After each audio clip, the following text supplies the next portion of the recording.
اللہ کا ایک نیک بندہ کسی جنگل کی بستی میں رہا کرتا تھا۔ اس کے پاس ایک مرغا، ایک گدھا اور ایک کتا تھا۔ مرغا صبح نماز کے لیے جگاتا، گدھے پر وہ پانی اور دیگر چیزیں لاد کر لاتا اور کتا اس کے مکان اور سامان کی رکھوالی کرتا۔ ایک دن مرغے کو لومڑی کھا گئی۔ گھر کے افراد اس نقصان پر پریشان ہوئے، مگر اس نیک شخص نے صبر کیا اور کہا، اللہ جو کرتا ہے بہتر کرتا ہے۔ چند دن کے بعد بھیڑیے نے گدھے کو چیر پھاڑ ڈالا۔ اہل خانہ غمگین ہوئے، لیکن اس نیک آدمی نے یہی کہا، اللہ جو کرتا ہے بہتر کرتا ہے۔ پھر کچھ عرصے بعد کتا بیمار ہو کر مر گیا۔ اس پر بھی اس نے یہی الفاظ دہرائے، اللہ جو کرتا ہے بہتر کرتا ہے۔ کچھ روز کے بعد یکایک دشمنوں نے اس جنگل کی بستی پر رات میں حملہ کر دیا اور جانوروں کی آوازیں سن سن کر گھروں کا پتہ لگایا اور مال و اسباب سمیت سب گھر والوں کو قیدی بنا کر لے گئے۔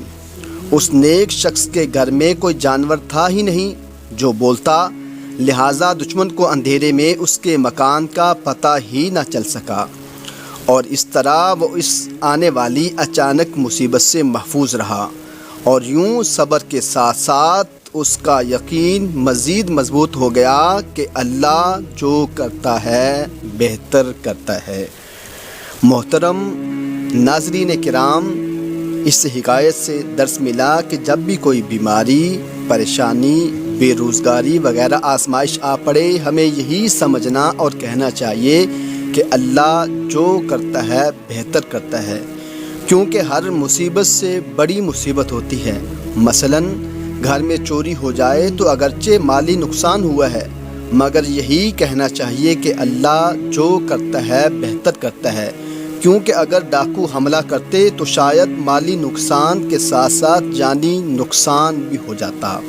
اور ہمیں اس حکایت سے یہ پتہ چلا کہ اگر اس نیک شخص کے گھر میں جانور ہوتے، وہ بولتے، تو ڈاکو اس کے گھر کا سراغ لگا کر پورے گھرانے کو قتل بھی کر دیتے اور مکان والے کا سامان بھی لوٹ کر لے جاتے۔ تو اس شخص کا یہ کہنا کہ اللہ جو کرتا ہے بہتر کرتا ہے، اس کی اس صبر پر اللہ نے اس کو آزمائش سے بچایا۔ اللہ تعالی ہمیں بھی آزمائشوں مصیبتوں سے محفوظ رکھے، آمین۔